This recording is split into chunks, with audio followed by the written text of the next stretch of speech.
0417 hours, Gulf of Oman, 180 nautical miles southeast of the Strait of Hormuz. The pre-dawn sea lies black and motionless beneath a thin veil of haze, the only sound the rhythmic wash of water against the hull of the USS Abraham Lincoln. Then the horizon ignites. The E-2D Advanced Hawkeye, orbiting at 28,000 feet, detects the first contacts at 4:1742. Multiple low-altitude tracks. Origin, Iranian coastline near Bandar Abbas and Jask. The radar operator marks them as unknown. Within 90 seconds, the count climbs. 12, 24, 41, 60. The tactical action officer aboard the Lincoln receives the data link update at 4:40:19 hours. 60 unmanned aerial vehicles. Inbound multiple vectors closing at 110 knots. Estimated time to engagement envelope, 38 minutes. The strike group commander is summoned to the Combat Information Center. General quarters sounds across the carrier and her escorts. The battle space is now active. At 4:21 hours, the Lincoln Strike Group transitions to full combat posture. Carrier Strike Group 3 consists of the Lincoln, the Ticonderoga-class cruiser USS Princeton, the Arleigh-Burke-class destroyers USS Princeton, the Arleigh-Burke-class destroyers USS Spruance, USS Starrett, and USS Michael Murphy, and supporting logistics vessels. The Aegis combat system on each escort begins integrated air defense coordination. Cooperative engagement capability links all sensors into a single tactical picture. The threat is identified as a swarm, a mixed package of Shahed-136 loitering munitions, Mohajer-6 reconnaissance drones, and Arish-2 long-range UAVs. Iranian doctrine, refined since 2024, calls for saturation. Overwhelm the defensive layers, force a single leak. The Lincoln cannot afford a single leak. At 4:23 hours, the Air Wing Commander orders the Ready Alert package launched. 2 FA-18F Super Hornets from VFA-2 are on the bow catapults within 4 minutes. Catapult 1 fires. Catapult 2 fires. Both fighters are airborne by 4:28 hours, climbing to 15,000 feet on a westerly intercept vector. Their ANSATG-79 AESA radars sweep forward. Contact confirmed. The pilots receive weapons-free authorization at 4:31 hours. At 4:33 hours, 4 additional Super Hornets launch from VFA-31 and VFA-8 or 6. Each aircraft carries a mixed loadout, AIM-12AD AMRAAM medium-range missiles, AIM-9X Sidewinders, and 20mm Sixth-Wonders and 20mm M61A2 Vulcan ammunition for close engagement. The doctrine is layered. Missiles first, guns second, no UAV permitted to penetrate the inner ring. The Hawkeye coordinates intercepts. Each Super Hornet is assigned a quadrant.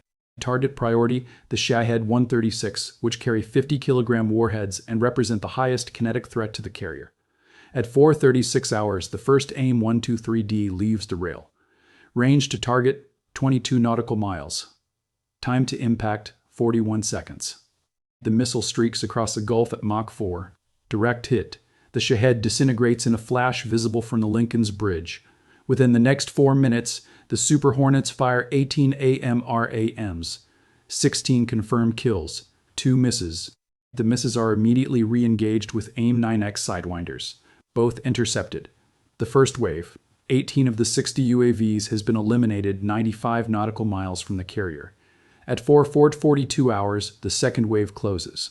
The remaining 42 UAVs split into 3 attack axes. Northern axis, 14 drones. Central axis, 16 drones. Southern axis, 12 drones. The Iranian intent becomes clear.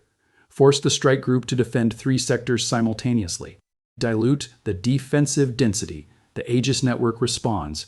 The USS Princeton, positioned 12 nautical miles forward of the Lincoln, becomes the primary missile shooter for the central axis. The USS Starrett takes the northern axis. The USS Michael Murphy takes the southern. At 4:45 hours, the Princeton's forward Mark 41 vertical launch system opens. The first SM-2 Block 2 IC standard missile erupts from the deck in a torrent of flame and white smoke. Then a second, then a third. Within 90 seconds, 12 SM-2s are airborne, each guided by the Aegis SPY-1B radar through mid-course terminal homing engaged at 8 nautical miles. The night sky above the Gulf becomes a lattice of intersecting trajectories. 12 launches. 11 kills. 1 SM-2 fails to acquire, the target evades into a thermal void. The Princeton re-engages with a second SM-2. Kill confirmed. At 4:47 hours, the Starret begins her engagement. 8 SM-6 Block I missiles fire in succession. The SM-6, designed for both anti-air warfare and anti-surface engagement, uses active radar homing in its terminal phase, ideal for low-altitude UAV intercepts. Range to targets, 18 nautical miles. Time to impact, 28 seconds per shot. 8 launches, 8 kills. The northern axis collapses. At 4:49 hours, the Michael Murphy engages the southern axis. 10 SM-2s and 4 ESSM Block II missiles. The Evolved Sea Sparrow missile is purpose-built for close-in saturation defense. Its dual-mode seeker tracks the Mohajer 6 drones at low altitude with precision. 14 launches, 12 kills. 2 leakers continue inbound. At 4:51 hours, the engagement enters its most violent phase. 39 UAVs have been destroyed, 21 remain. The leading edge of the Iranian swarm is now within 15 nautical miles of the Lincoln. The strike group's inner defensive layer activates. The carrier's own RIM 162 ESSM launchers prepare for engagement.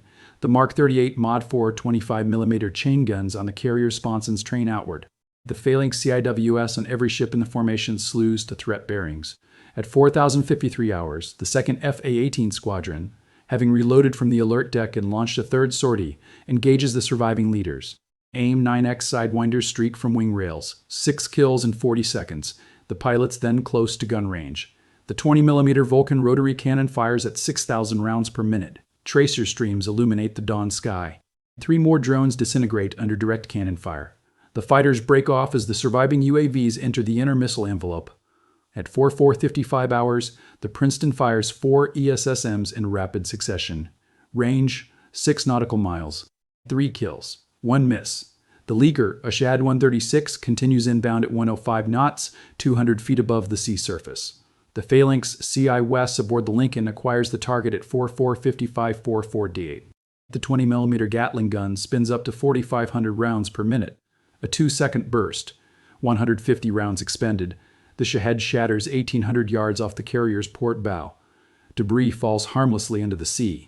At 4:05 2 more leakers approach the Spruance.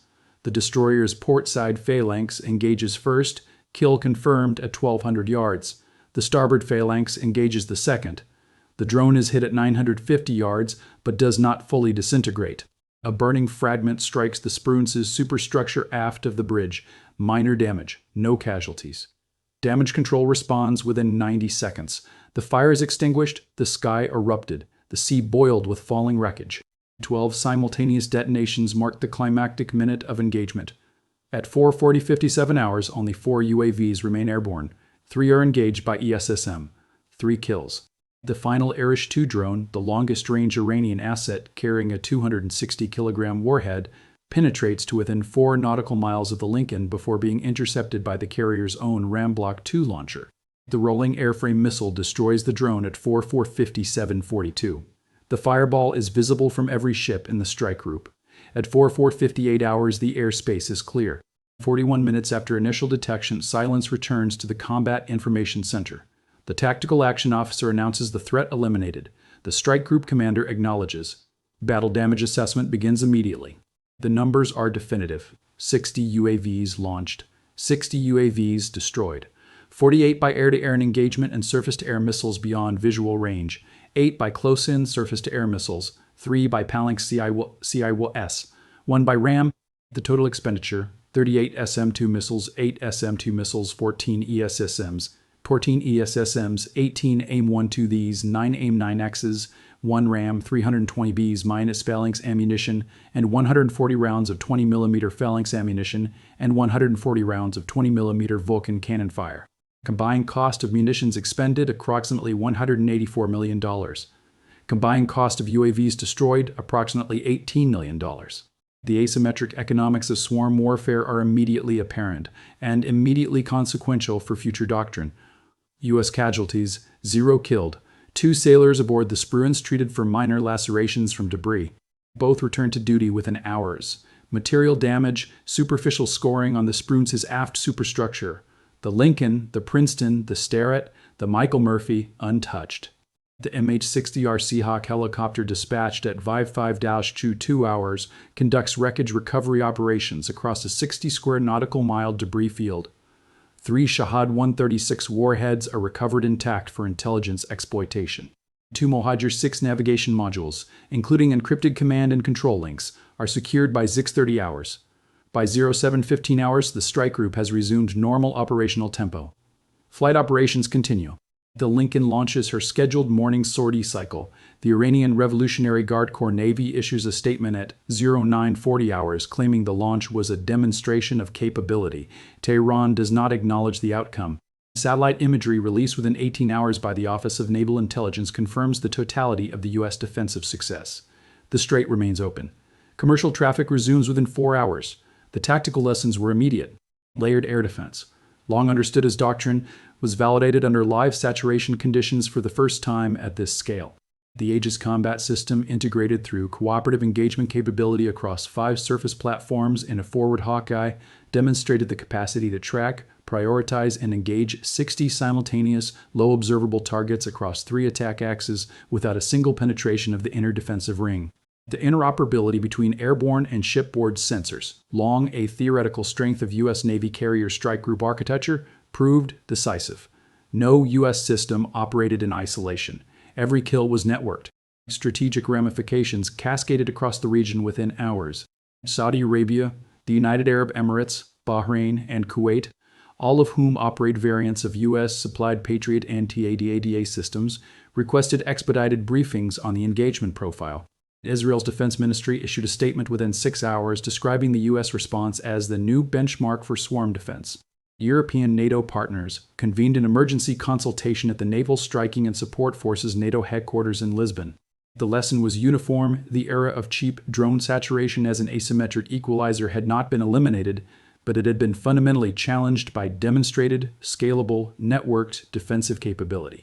This engagement fundamentally reshapes the calculus of maritime power in contested littorals. For Iran, the operational implications were severe. 60 UAVs, representing a substantial fraction of the Revolutionary Guard's deployable swarm inventory in the southern theater, had been expended for zero strategic effect. The cost ratio favored the defender, but the deeper cost was credibility. Iranian deterrents in the Strait of Hormuz had relied for years on the implicit threat that swarming UAVs and fast attack craft could overwhelm a U.S. carrier strike group. That implicit threat had now been tested. It had failed. For the United States Navy, the engagement validated procurement decisions made over the preceding decade. The investment in SM-6 multi-mission missiles, the upgrade of ESSM to Block II with active seekers, the expansion of RAM magazines aboard carriers, the deployment of cooperative engagement capability across the surface fleet. Each capability had been justified in budget testimony by precisely this scenario. The justification was now empirical. The doctrine of distributed maritime operations, in which sensors and shooters across multiple platforms function as a single integrated network, had performed exactly as designed under conditions of maximum stress. For regional commercial shipping, the message was equally clear. The Strait of Hormuz transits roughly 21 million barrels of oil per day, approximately 21% of global petroleum liquids consumption. The cost of a closed strait, even for hours, would be measured in tens of billions of dollars across global energy markets. The cost of an open strait on this morning was $184 million in munitions and 0 American lives. 41 minutes from first contact to final intercept, 60 inbound, 60 destroyed, 0 penetrations, 0 U.S. fatalities. The strait remains open not through negotiation but through demonstrated capability, measured in seconds, networked across platforms, and decided before the sun cleared the horizon.